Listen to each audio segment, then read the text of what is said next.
How my kings and queens doing today? I hope everybody is doing amazing. I'm sending you love and blessings as always to your home, to your foundation, and everything you got going on and whatever you are praying for. Let's give God all glory, honor, and praise for everything He is in our life, because why? He deserves it, right? Amen. And so let's get into this conversation, baby. And so I just wanted to talk to you guys, just piggybacking off of my conversation yesterday in regards of frauds, okay?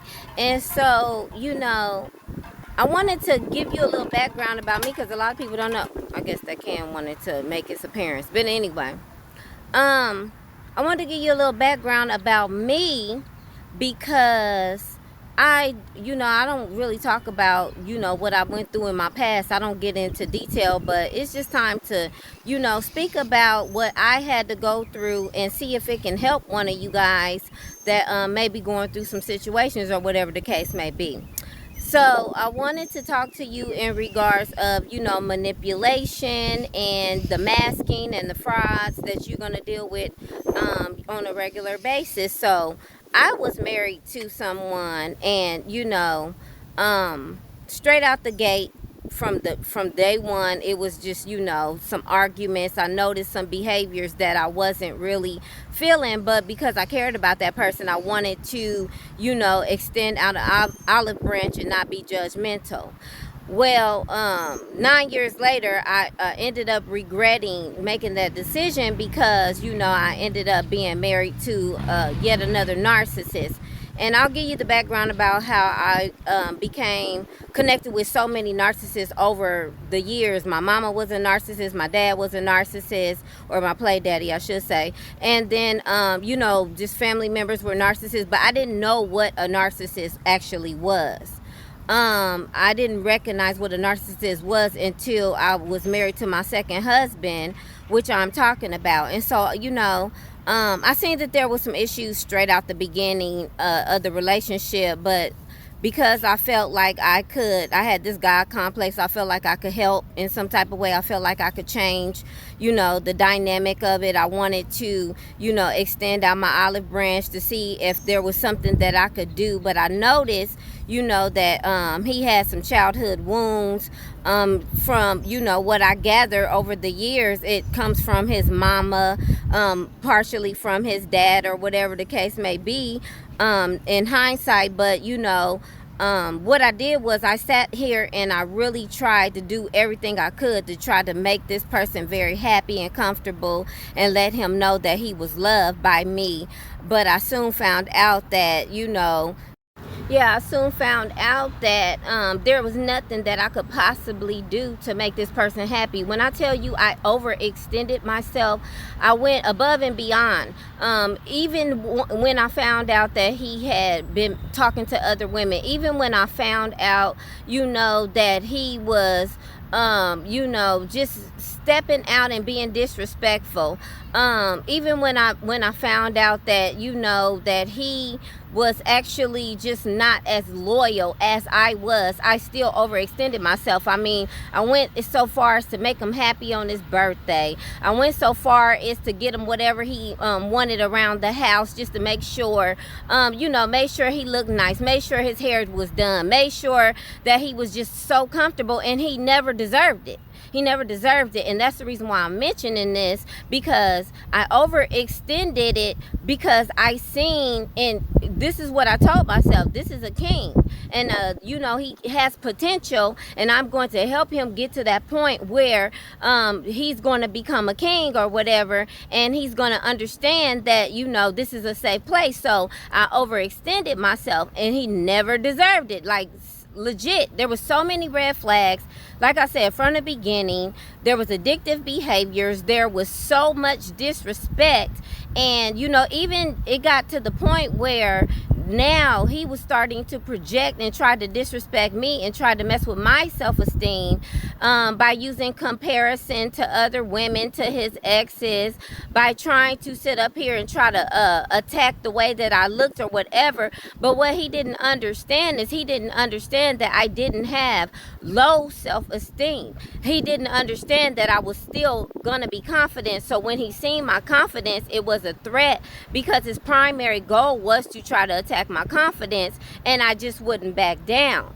And so I kept overextending myself. I was like, okay, this year 1, year 2, year 3, year 4, and I'm starting to see that it's a pattern. Like, it didn't matter. It was like the ups and downs all the time. It was more alcohol being involved, and I realized I'm dealing with an alcoholic. I'm dealing with an abusive person. This person is never going to be happy. It didn't matter what I did. So it got to the point where I was like, okay, I'm in this marriage by myself. I'm not happy. He's clearly not happy, because he keeps on disrespecting me. He keeps on reaching out to other women. He keeps sneaking around. He keeps lying. He keep on trying to argue with me. So I basically removed myself out the situation and became more busy. I became a workaholic, if you will. I realized that I did not want to talk to him. I didn't want to be in the same room as him. I was starting not to respect him. And so what I did was I got really quiet, and I decided to go to God about it, and I prayed and prayed and prayed and prayed and prayed and prayed and said every dang scripture I could possibly say in regards of marriage and husbands and generational curses. And I cried and I prayed and I begged God and I praised him, and I thanked him ahead of time that the situation was going to change. And what I noticed is when I said to God, I said, God, if this man is not supposed to be my husband no more, I want to be away from him. I don't want him anymore. I don't want to be around him. If I need to change me. If he needs to change him. But Father God, I need you to put us together as a unit, as the kingdom marriage that I seen for us, right? And so when I asked God to remove him, that's what he did, baby. That's what he did. Okay, because when I was overextending myself, not only did I recognize that the blessings were getting cut off, but I also recognized that, he didn't have no respect for God. Okay, he thought he was my God. And so that's where God said, okay, what you not gonna do is you not gonna sit up here and try to play like you her God after she done prayed for you. So he removed them. He became jealous of my relationship with God. He was already jealous of me, and I had no clue. He was talking about me behind my back to his family. He was talking about me to other women, pillow talking with people, sneaking around, just lying. It was just so much lying. And he didn't understand. One thing that I do not, the one thing I detest the most, is somebody that will look me in my face and lie to me. Tell me a bald-faced lie. Now, the thing about me is, if I ask you a question, that means I already know the answer to it. Let's start there. But I give you a chance, and I give you grace to be able to tell me what the truth is before I make my final decision to cut your ass the fuck off. Okay? And so he thought that fat meat wasn't greasy. So what I did was I silently removed myself. Because my thing is, once I am fed up, I had already checked out. Probably a year prior to our divorce, I had already checked out mentally. I wasn't even there no more. He was no longer my husband. He was no longer respected by me. I didn't disrespect him, but I just did not want him anymore. I didn't want to be a part of anything that had to do with him, and I didn't want to be a part of his name anymore, because there were so many times that he disrespected me. And it didn't occur to me until I had a conversation with him, and he said, nobody's going to believe you, what you say about me, because you went on Facebook and was telling everybody how good I am. And that right there was my light bulb moment, if you will, that made me start to research, what the fuck is this? You know what I'm saying? Like, it was just like Dr. Jekyll and Mr. Hyde type stuff. And I was just like, I cannot believe that you are really treating me like this, and all I've been doing is showing you love. So it was time for me to go at that point, because not only did I invest all of my time and energy and money into this man, everything that I had given him, he sold it, he took it to pawn shops, and he got money off of it. And you know, even the clothes that I bought him, if I would take a picture of him and tell him how nice he looked, he would send it to other women and make it seem like, you know, he was the shit or whatever the case may be. And I'm sitting up here like, do you realize that I'm the reason why you look as good as you do? Do you realize I'm the reason why you are blessed right now? And so what I knew, I just knew. And there was nothing else to say, you know, because I was just taking too many losses with the whole situation. And then I just realized, like, you're not even worth it. You're not even worth it. Let me go ahead and replace you with something better, because you don't deserve me, you know. And so initially, you know, I really believe that he didn't think that I was going to ever leave him alone. But once you get physically disgusted with a person and you no longer are attracted to them in any type of way, shape, or form, it's like, what are you here for again? What are we talking about? I just don't want you. I just don't want you. And so I just wanted him to be gone. And so, like I said, God bless me. God bless me. God, you know, knew he was weak, and he knew that he can be enticed.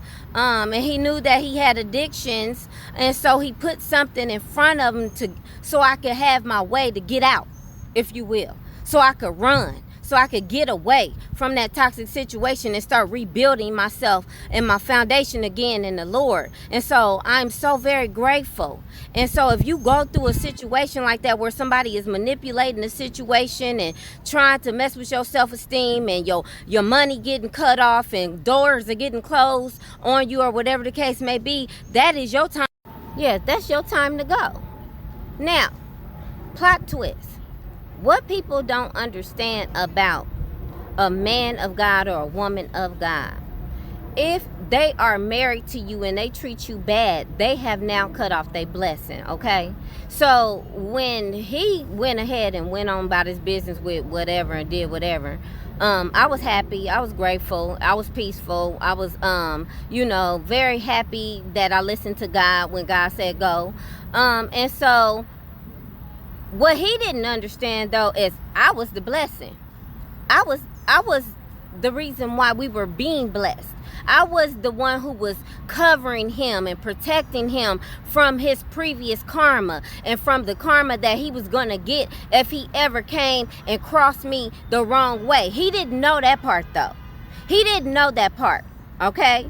And so what happened was, as soon as he removed himself and I removed myself and I cut the situation off permanently, his blessing stopped. And so everything that them women was attracted to, whatever was making them, you know, want him in the energy that he was in because he was around me, all of that shit got cut off, okay? And that's what will happen if you mess with a child of the Most High God, a true child of the Most High God, whether you're a man or a woman. Your blessings will get cut off. Well, moving forward, I seen the behaviors of a narcissist. Like I said, I didn't know what it was. I didn't know the name for it. But I seen behaviors. And so when I ran across another, you know, other men that call themselves trying to play me or whatever the case may be, then I went ahead and removed myself out the situation, and they were surprised because they weren't able to make a fool out of me because I had recognized that behavior before. And God will actually send you another narcissist and another narcissist and another narcissist to see if you have learned your lesson in the situation. Are you going to be dumb over this person? Are you going to overextend yourself? Are you going to sit up here and repeat cycles? Or are you going to learn from the situation that you were already in and you lost everything and they took from you and did not reciprocate anything that you were given? God will put another person in that person's place to test you. Okay? And so I learned my lesson. And see, the thing about it is, I was never the one to play with. I was allowing this person to think that they had control over the situation. But when I took my control back, they were sitting there looking stupid and shocked because they didn't know that I really wasn't nothing to play with. I was allowing and being submissive because I wanted to. And see, people think that they can fuck over you, and they don't even know who they dealing with. Just because you're a nice person, they think that you a game and a joke. And it's like, bitch, do you understand I'm a pimp? If I did half of the shit that you did, I have you crying in the corner to your mama. You know, but I have more self-respect for myself. You don't know my background. You don't know nothing about me. And you already know, you have no clue what the fuck I can actually do to you if I did not listen to God. You have no clue what I could do to you. But people think just because you're nice and just because you love them, that you love them more than you love yourself. Like, bitch, don't play with me. I love myself in real life. You cannot mess with my self-esteem on no level. I allow you to think that you are higher than you are. I see that in you and I want that for you, but don't ever think that I'm going to ever compromise myself for you. You got me fucked up. And that's what people fail to realize. People can be lousy and ungrateful. You know what I'm saying? But if you look at it from the perspective that the lessons that you learned and the situations that were negative, what was your takeaway? How does it make you feel at your current time? Like, you got to look at things from a bigger picture. At the time I was going through all of this stuff, you know, I was heartbroken. I felt, betrayed. I felt used. I felt like I wasted so much of my time. And that's really what I was crying about, is wasting my time on somebody that wasn't worth it. But, I had to take accountability for that and be like, you seen red flags. You stayed because you wanted to stay. You know what I'm saying? You could have left sooner than you did, but you tried to rationalize it and make it make sense to you to stay around, because number one, I didn't want to be in another marriage. I didn't want to get married again and go through all of getting to know another person. I was there. I was 10 toes. I was down. I was loyal. I was trying to just be with that person forever, and that wasn't in the stars for me. That wasn't the plan that God had for me, because he could see what was happening in the background, stuff that I couldn't see. He could see that the person didn't really care about me. He could see that the person was never loyal to me from day one. He could see that that person was trying to use me. He could see that that person had other ulterior motives. You know what I'm saying? He could see those things that I could not see. And so that's why I'm so grateful about it, because, you know what I'm saying, God knew that he didn't deserve me. And so he saved me. He removed me out the situation. But ultimately, if you take accountability for the part that you play in every part of it, when you seeing those red flags, when you seeing, you're not being reciprocated with, you see that you pouring more into a situation, more than they're pouring into you, then you grateful. You like, okay, well, yeah, I did overextend myself. Yeah, I was loving on somebody when I could tell that they didn't love me. Yeah, they did cheat multiple times, and I still wanted it to work. I seen that fairy tale relationship, and it was all false. You know what I'm saying? So you got to take accountability for that, and you got to grow from that. And the thing about it is, I want you guys to understand that don't let these negative situations with these narcissists close out your heart. There's always going to be somebody that's going to love you right. There's always going to be somebody that, is going to treat you right and love you correctly, or whatever the case. Don't lose yourself in the situation. Don't become bitter. Always have love for everybody. And don't compare your last relationship with your new one. That's just absolutely ridiculous. Do not, and I mean this from the bottom of my heart, do not compare your last relationship with your new one. That's a turn off. That's immature. That's stupid and childish. You don't need to be in a relationship with nobody new if you still talking about your past, or if you got to compare the last one with your new one. That's not fair to the other person. Okay, that lets you know that you lack maturity. Okay, so I just want you to know that it's not okay to do that. You don't want nobody comparing you to nobody. Don't do it to them. And see, I never liked disrespectful people. It didn't matter who you was. I don't give a fuck who you are. You're not going to disrespect me. So for me to sit up here and allow somebody to disrespect me and give them a rope to hang themselves, the old me would have tore some shit up. Everybody would have been dead. It just would have been stupid, right? But because I have God in my life, God was like, baby, just chill. I got this. Don't even trip. Like, seriously, stand down type stuff. And God was working in my heart. Because remember, I told you, I was praying and praying and praying. And I'm like, I'm ready to take everybody's head off. I mean, I had some dark thoughts, because you got to remember this. Before you become a child of the Most High God, you got to go through your dark side, and you have to actually master that side of you before you can actually go forward and be the light of God. Okay, so Tia was no joke. I would tear some shit up and it would have been stupid and people would have been burying their son, the old me. Okay, but I knew that I love God, and everything that God said to me and everything that he's ever done for me, and he was the only one that was there for me when everybody turned their back on me. So I'm going to respect God. Okay, and so I listened to God. I listened to what he needed me to do, and I got quiet, and I just went away peacefully and quietly. And I let people assume that they, got the upper hand over me. And I've learned that that's a sign of maturity, to just walk away. You don't have to argue. You don't have to fight. You don't have to fuss. Just walk away. And that's what I did. Okay? Because God said vengeance is his.